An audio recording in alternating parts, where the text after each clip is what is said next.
What's poppin', everybody? This is Logan Murdoch from Real Ones, and I have some big news to share. On Saturday, February 18th, the Ringer NBA show will be hitting the road for All-Star Weekend for a live show in Salt Lake City. You heard that right. We are taping the pod in front of a live audience in Salt Lake next month, and we want you to join us.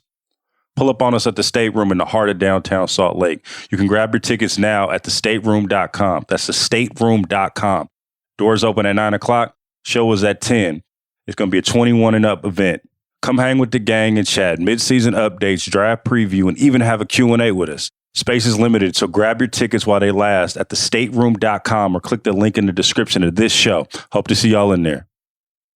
This episode is brought to you by Anytime Fitness. We may talk a whole lot about sports, but when it comes to keeping fit ourselves, there's definitely room for improvement. I hit this point early July. I was just like, I am not in good enough shape.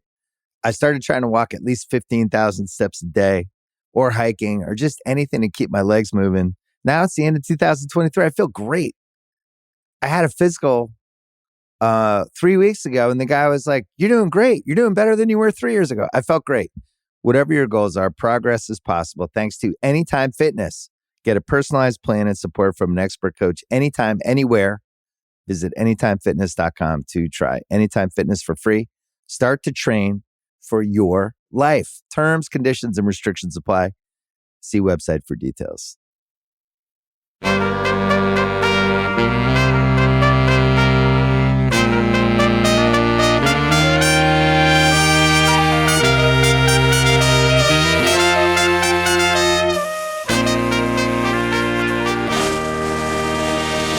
Welcome back to another episode of the Ringers NBA Draft Show. My name's Kevin O'Connor, and joining me, as he does every week, is the Ringers J. Kyle Mann. What's going on, Kyle? You know, I'm doing okay. We were joking before the show that I feel like a little bit of a buzz in the air tonight because history might get made. We're recording this as LeBron is going to plan to score 36 points tonight. I thought that was hilarious that he was going to plan to do that. Oh, to be that talented. But you said you weren't feeling the magic tonight, Kev. Are you not a fan of history? I mean, as we speak, Cam Thomas is going off in the third quarter for the Brooklyn Nets against the Phoenix Suns. That is so you to say something like that. For his potential third consecutive game scoring over 40 points on the table. My attention was focused on that and focused on draft preparation. I'll be turning my attention to LeBron James after we record this podcast, Kyle. Then I might feel one thing at a time of Kareem. One thing at a time. You're one of those people that eats one thing on your plate at a time, Kevin. You can't. I love combining it all. Okay, I love mixing my food together. I could see you being that kid in like kindergarten that like makes a huge just mess on his plate and is like getting it. I don't know. I could see that. I could see you doing that. I mean, I do like to eat, Kyle. Don't you like to eat? You don't like to mix up your food? I mean, I think liking to eat and mixing all my food up into a big hillock in that way. Patton Oswalt used to call the KFC bowls. Like, did you ever eat if you like to do that, then you were probably a fan of like the KFC famous bowls, right? Did you ever try Never heard of it? Never heard of it? Well, no. Good for you. That's a good thing to never have heard of. Yeah. Famous bowls. Yeah, I thought so. So anyway, I'm excited about it, but I'm also excited about the draft. There's a lot to be excited about in life, Kev. It's for sure. No doubt about that. Bubbling over. I am excited to see LeBron tonight. I will say part of it, Kyle, is in my brain, I've been planning on him breaking it Thursday night. So maybe I'm just not getting ahead of myself on Tuesday night here. I see. And like if he does it, then it will be awesome. But in my head, all along, I've been thinking it's going to happen on Thursday night on TNT against Kareem's old team with the Bucks. So that's the way I've been planning it in my head for weeks now when we've been projecting ahead now. So we'll see if it actually happens. But for this podcast today on the Ringers NBA Draft Show, we're going to be talking about a couple of different prospects that we haven't talked about at all season long in this podcast. And that's the two guys that played for Indiana. Indiana had a big game against number 1 Purdue over the weekend on Saturday the 4th. They beat Purdue 79-74. We talked about Zach Edey last week, a top prospect, 7'4" behemoth for Purdue. Now we're going to talk about the guys on the other side of that. That's Jalen Hood-Schifino and Trayce Jackson-Davis. Those are the two names that you need to know on the Indiana Hoosiers side of things. Kyle, between Hood-Schifino and Jackson-Davis, who do we want to talk about first? Who do we want to talk about first here? Let's just start with Hood-Schifino. I was going to say before we got going there that like Indiana, it's kind of it's odd, me growing up in college basketball country, it is odd that we've gotten to the point where it's like that it feels odd to talk about Indiana players because there's only 5 in the league right now. There's OG, there's Thomas Bryant, Eric Gordon. Romeo was the last guy that was like a serious prospect that was in discussion. And then Oladipo, of course. But I think both of these guys, one is more valid than the other to me. Like I kind of feel like it's more likely that Hood-Schifino sticks in the league, which isn't a crazy thing to say since he was RSCI top 25. Right off the bat, I mean, do you have an opinion on that? Well, I mean, so let's just introduce him here. So he's 6'5". You mentioned he was a top 25 RSCI recruit, number 20 in his 2022 high school class. He is a freshman. He'll be 20 years old next year as an NBA rookie, assuming he enters the draft and stays in the draft. Right now, he's a projected late lotto to early second-round pick at the lowest. He's averaging 12.5 points per game, 4.3 assists, 4 rebounds, shooting 41.2% from 3, 42.7% from 2, which is not a good number, and 68.9% from the free throw line. With Hood-Schifino, I mean, I like him. I like him a lot. I mean, he has feel. He has playmaking ability. He has size. He has versatility on defense.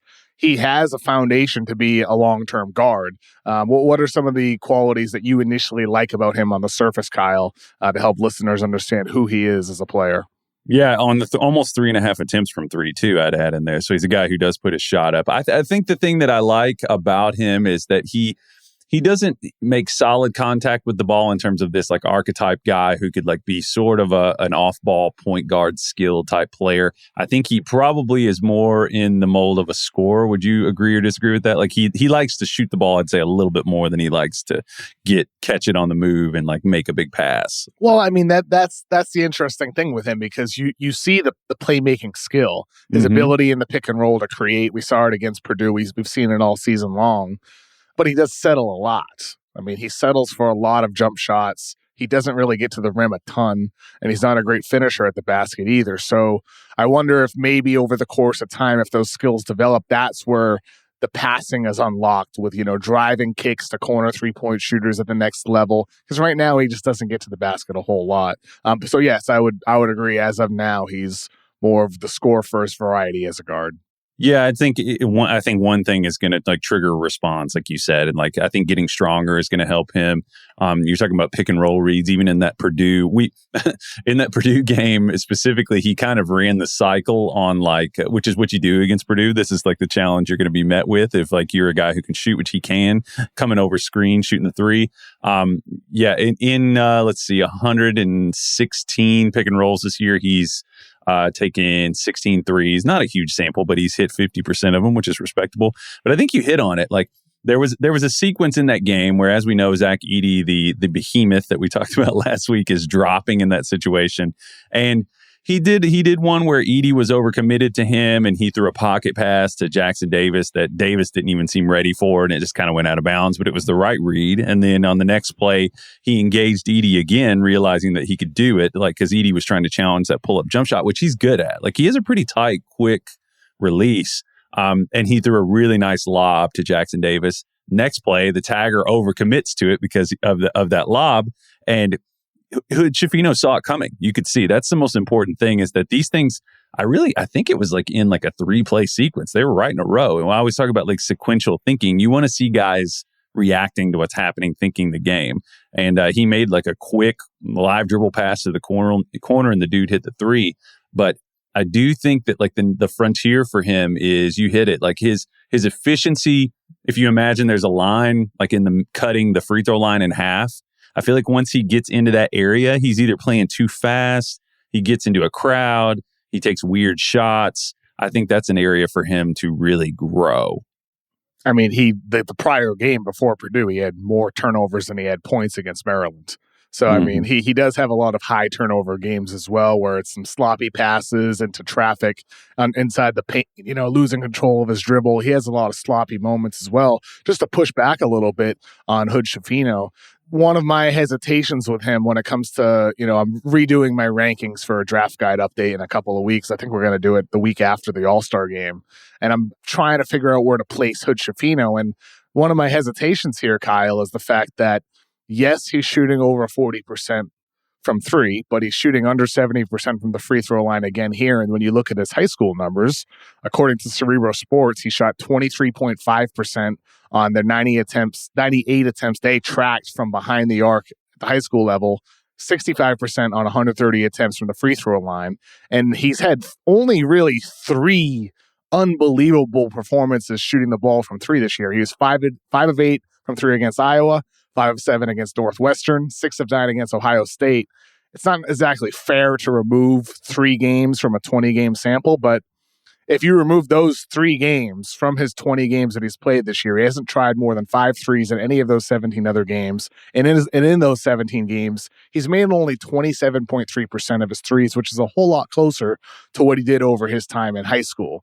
So with Hood-Schifino, the shot looks smooth, it looks good, but the free throw percentage still isn't comparable to a typical guy shooting over 40% from three. I just wonder, what level is his shot really? Is he closer to low 30s? Is he a mid 30s guy? I don't feel full confidence that he's going to be a guy who's 38, 39% from three. And if that's the case, that does change, the confidence level in him being a consistently impactful offensive player.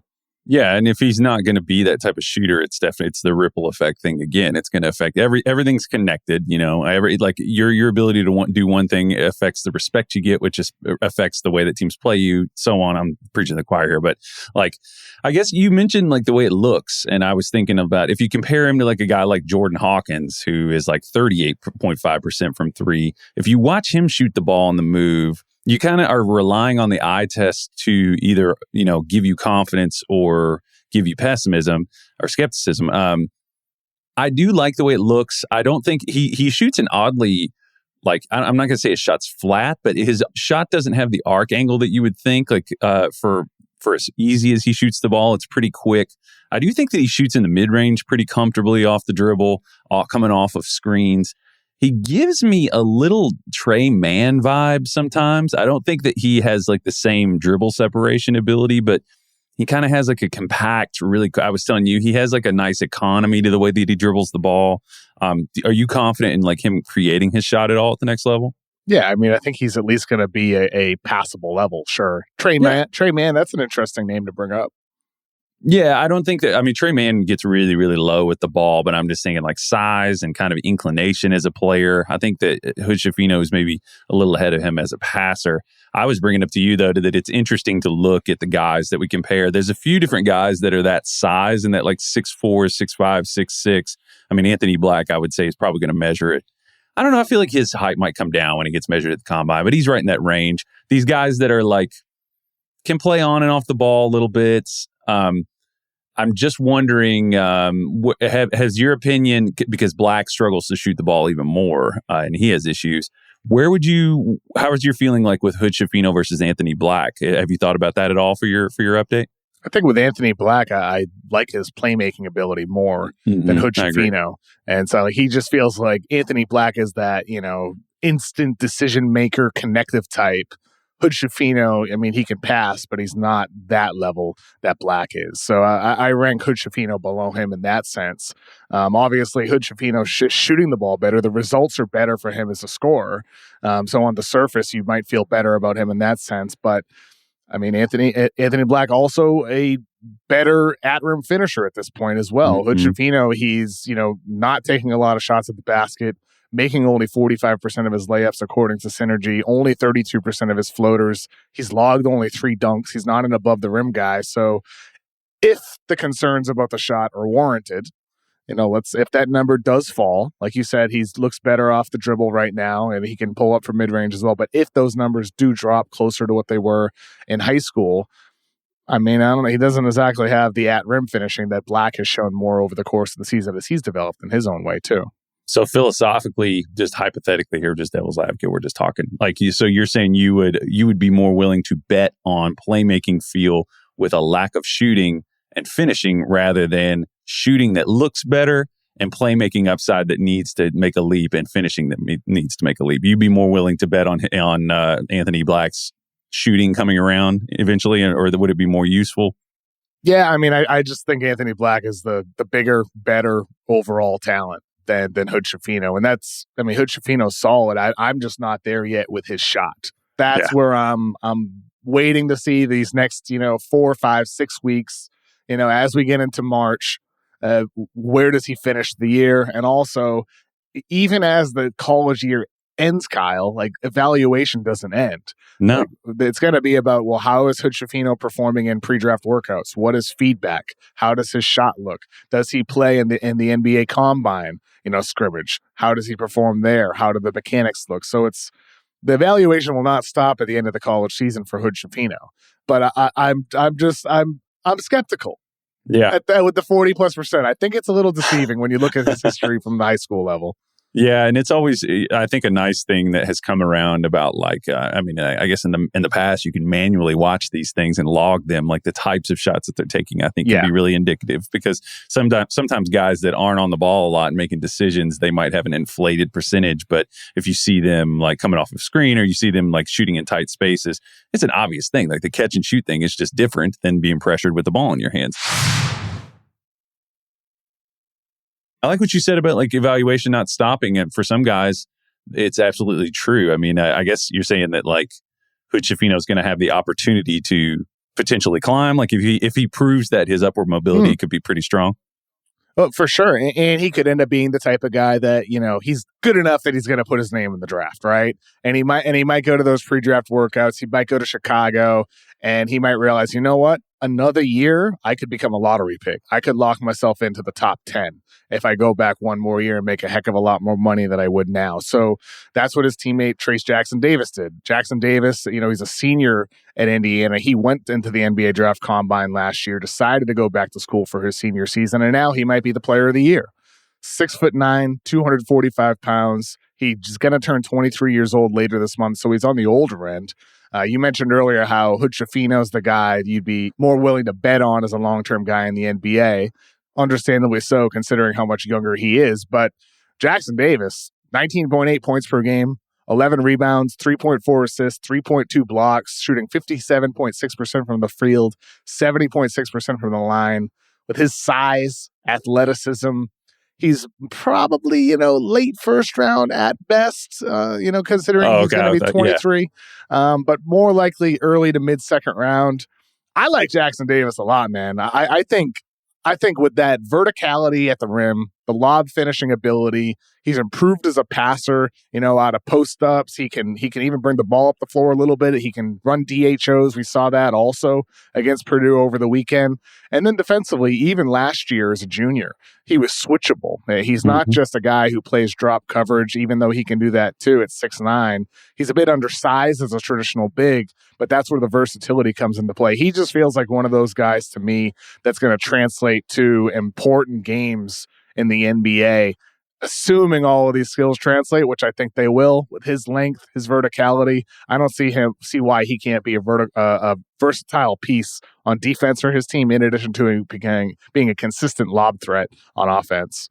Yeah, I think I was looking at his role and kind of seeing him as more in that like category of undersized bigs that I was probably downsizing the class of guys that he's in probably a little much. I mean, he's probably, I've thought of him as sort of PJ-ish, like thinking about what he's going to be like. The one thing that I like... PJ Washington? Yes. Okay. Not Hairston or Tucker. I was thinking about him. Another thing, too... PJ Hairston's a good callback there. Yeah, that one just popped in. That guy was a bucket getter. He was, yes. He could shoot the rock. Another thing, too, is that like he's the son of a former NBA player. People might not remember this guy if you're a little younger, but Dale Davis was like a bruising big guy for the Indiana Pacers back in like the 90s on some of those really physical teams. But the other thing I like about him, you mentioned, I think it's hilarious. He has big hands, as we know. That's become like a joke almost for me, like take a drink. But I love him whenever he's in the high post. Like he seems to enjoy having big hands, which is hilarious to me. Like you'll see him just waving the ball around like in the high post, which is cool because he really does well in those high post situations on the right side of the floor, and he's improved a lot It produced a lot of open threes as a result of that. And that's an immediately, like we talked about Jalen Slauson earlier in the year for Furman. But I think Jackson-Davis is a more amplified version of this. Great athlete, like you said, flies in, makes sort of rim protection kind of plays like that. He skips the ball well. He's kind of, his decision making, and the stats back this up, like over his career, he's slowly become, he's one of the most double post players in all of basketball. I think he's like 6th overall in terms of like percentage of the time that he's doubled, and that's because he's quick, he can beat guys in like no dribble situations. I guess the question is, do you think he's only shot like 3 threes in 4 years? Do you think he has to shoot? And do you think that there's any hope that he could shoot? I don't think he needs to. I don't think it's a necessity, considering his verticality as kind of a foundational skill for him on offense. And, he can run DHOs. I'm not saying, he is this guy when I give this comparison, but Domantas Sabonis had the same questions entering the league as well. How important is it that he shoots? Oklahoma City had him spotting up from 3, playing next to Russell Westbrook as a rookie. Indiana tried it out, having him shoot, and now he just doesn't, he shoots an occasional mid-range jumper, but he's primarily an interior guy. He runs DHOs from the outside, and he drives to the rim. That's his game. I'm not saying Trayce Jackson-Davis is going to become an all-star like Domantas Sabonis by any means, but I do think with the type of role that he has, with the verticality, screen and roll, the DHOs, the playmaking, the ability to punish mismatches in the post, there's enough skills for him to offer a role as a 3rd, 4th, or 5th option, whatever it might be on offense. Is it always a bonus if a big man can add a 3-point shot? Yeah, of course. No doubt about it. And, he's hovering around 70% from the free throw line this year. A little bit of an uptick from the past 3 years, always been in the high 60s from the free throw line. He has good touch in the post on hook shots. He has good touch on floaters. Maybe there's a chance he could become one of those corner 3-point shooters, or a low 30s, mid 30s guy on spot ups. Like, is that enough? If that's the level he reached, that feels like that would guarantee that he's going to play 10 to 15 years in the NBA. Oh, if he yeah. develops that skill, I'd say. Yeah. Oh, yeah. I think so. I think if that happens, his shot has like a weird kind of a trebuchet thing where it sits at the top of his arc. He has a lot of work to do. I mean, it's hard even to find. It's kind of like Zach Edey, but it's hard even to find footage of him shooting threes. You have to really go digging. Doesn't do it. Yeah, he just doesn't even do it. It's like heaves, and like, the few that he has were like end of the game kind of desperate things. I'd be curious to see where he goes. If they are able to work with him and invest in him and bring some improvement out of him. I could see him. I don't know. I'm trying to think of like what his defensive upside. I brought up like Grant Williams, but he's bigger than Grant Williams. And I'm trying to think about like what it is. You mentioned some of the things like the high DHO skills, the passing, the defense, switchability is really huge. I'm trying to think of like what are the skills, the common denominator among those guys that stick in the league, what they are. What do you think like the undersized big skills are that are the most important? That's why I think I asked you about the shooting thing. I mean, it's versatility, I think, on defense more than anything else.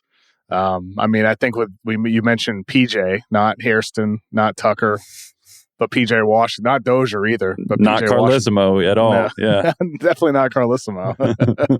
But PJ Washington, one of the reasons why I've been a little bit underwhelmed with his NBA career is because he just hasn't popped ever since his rookie year. He's pretty much stayed the same, as an undersized big, fairly versatile, solid shooter.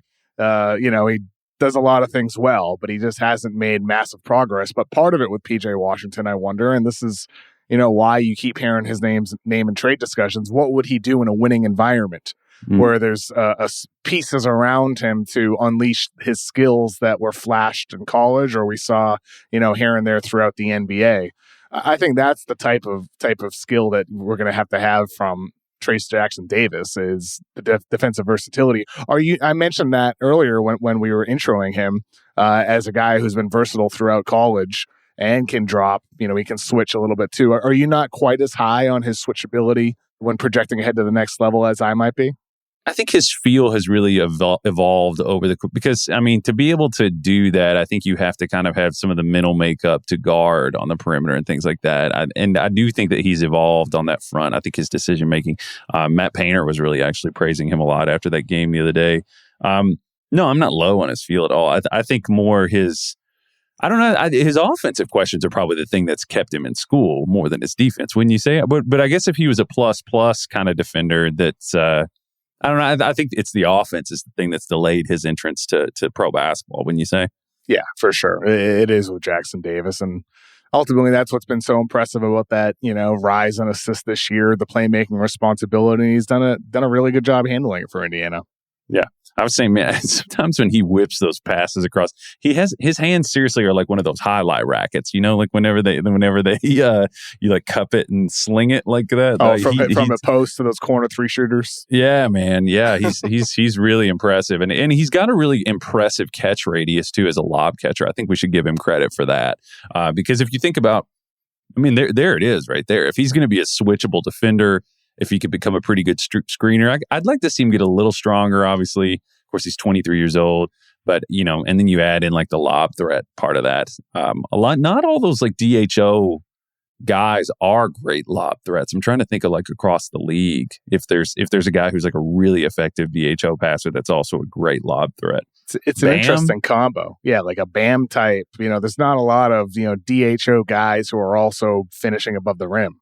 Yeah. He catches some really impressive stuff, and his arms being long and his hands being big.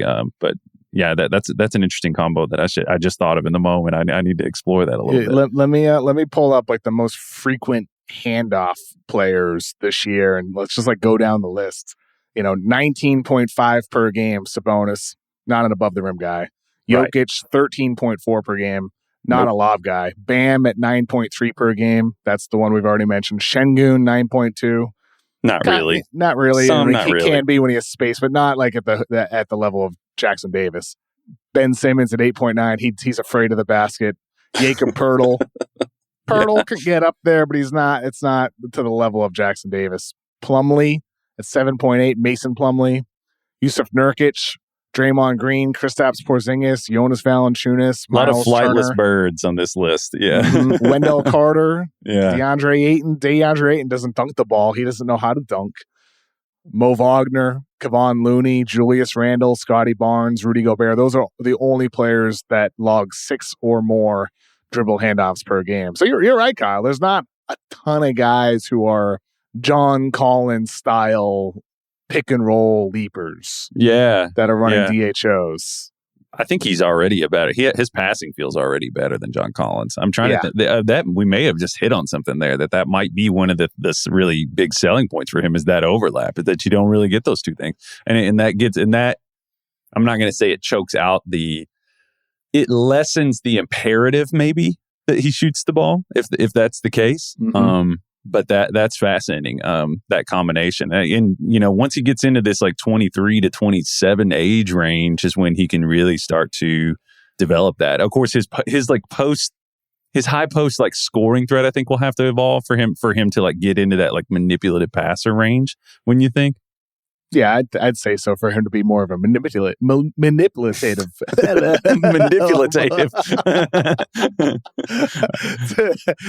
For him to I'll restate that. I like the mistake. I thought it was fun. I do too. I like when we get that laugh, that melodically escalating laugh from Yeah, but he will need to develop more of the face-up game to manipulate defenses. Nice. in the way you're describing, Kyle. But I do think, in the updated draft profile that I'm going to have on him, I have a note in there. I have here, helpful playmaker who can bring the ball up the floor to initiate dribble handoff actions.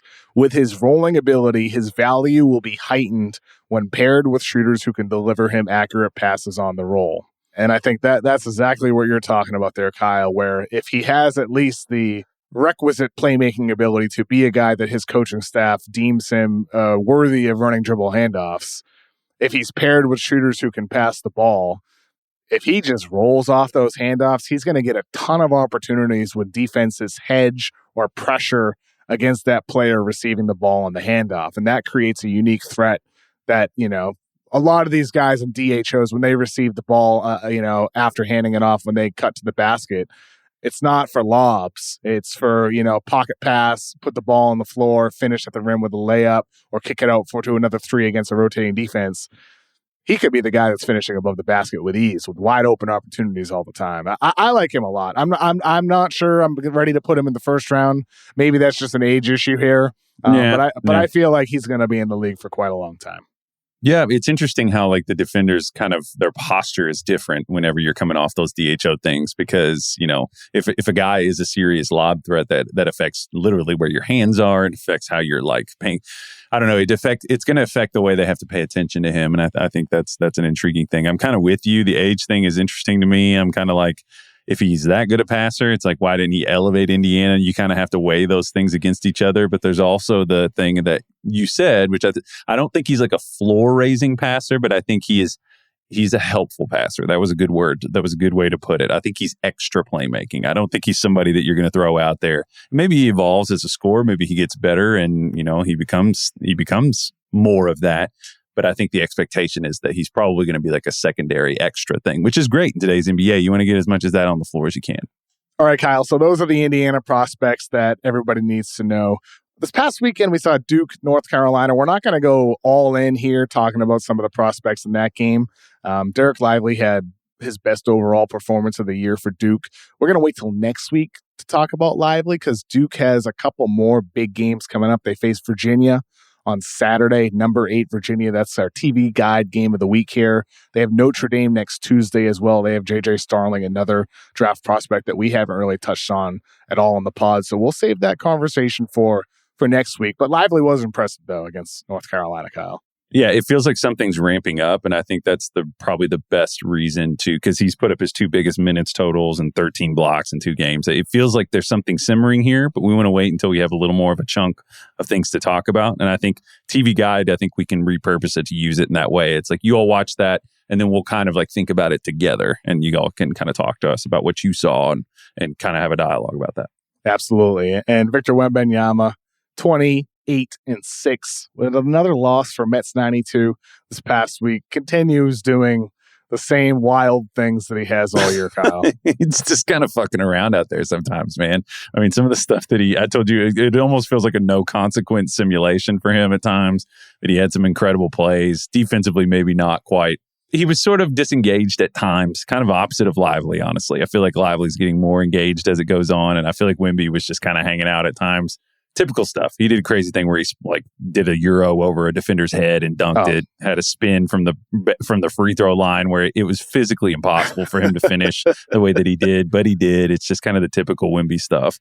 Kyle, this was a fun week. We're about to sign off from this recording here and watch LeBron James potentially make history, become the NBA's all-time leading scorer. It's pretty unbelievable.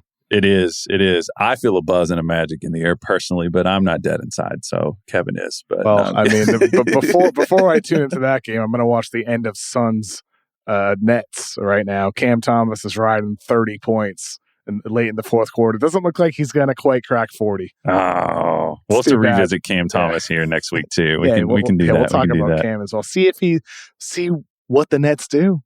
It's trade deadline week. Who's to say which history is more important? Cam Thomas going off or LeBron? You just balance it out, weigh it out, whatever your conscience thinks, which one's more important? I don't know. Who's to say? Kyle, this was a lot of fun. Hope you have a good rest of your night. You too, buddy. Thank you so much for listening to this week's episode of the Ringers NBA Draft Show. Thank you to Jessie Lopez for producing. Hope you have a great rest of your week. Enjoy the NBA trade deadline.